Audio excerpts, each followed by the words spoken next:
సింహాచలం శ్రీ వరాహ లక్ష్మీ నరసింహస్వామి వారి నిత్య కళ్యాణం మంగళవారం నేత్రపర్వంగా సాగింది. అర్జిత సేవలో భాగంగా ఉత్సవమూర్తి గోవిందరాజస్వామిని ఉభయ దేవేరులతో మండపంలో అధిష్ఠింపచేశారు.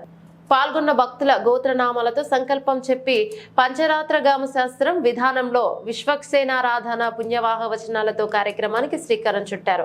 కంకణధారణ, నూతన యజ్ఞోపవిత సమర్పణ, జీలకర్ర బెల్లం, మాంగళ్య ధారణ, తలంబ్రాల ప్రక్రియలను కమనీయంగా జరిపించారు.